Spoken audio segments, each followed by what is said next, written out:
الحمد لله والسلام على رسول الله أما بعد.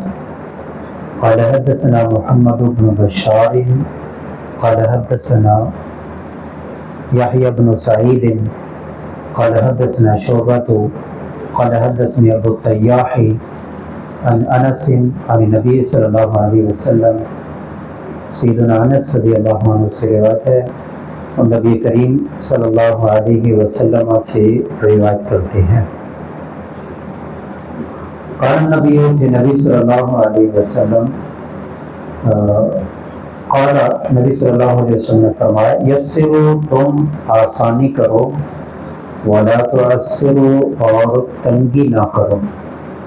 اصل میں پیچھے جو بیان ہو رہا ہے وہ ہے علم سکھاتے ہوئے سامعین کا خیال رکھنا اور ان کے لیے آسانی کرنا.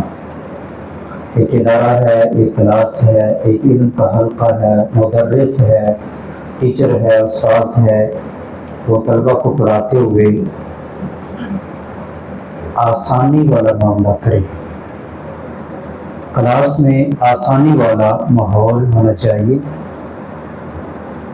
بشرو ولا تنفرو خوش رکھنے والا ماحول ہونا چاہیے.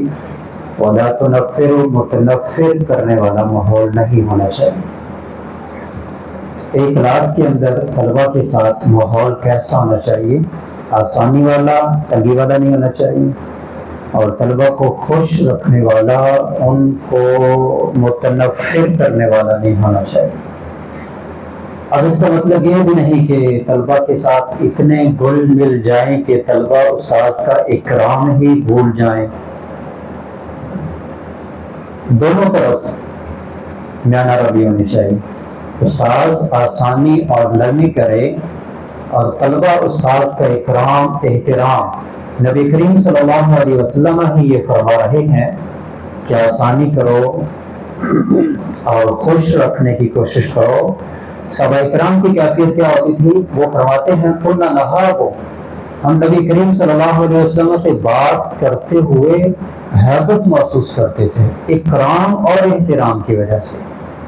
تو طلبہ کے دل میں استاذ کا ایک اکرام، ایک احترام، جیسے باپ کا ایک اکرام، تو بات کرتے ہوئے بچے خوف محسوس کرتے ہیں. ماں کا ایک اکرام احترام، بچیاں بات کرتے ہوئے وہ حیا کی وجہ سے وہ ڈر محسوس کرتی ہیں.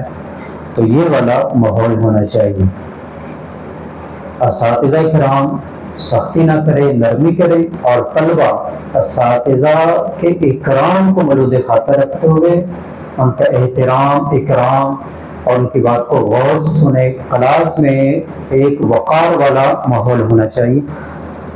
اس حدیث کا تعلق تو ویسے تمام معاملات کے ساتھ ہے، لیکن یہاں پر امام بخاری رحمہ اللہ چونکہ اس ضمن میں لے کر آئے ہیں تو میں نے اس پہلو کو تھوڑا سا واضح کرنے کی کوشش کی.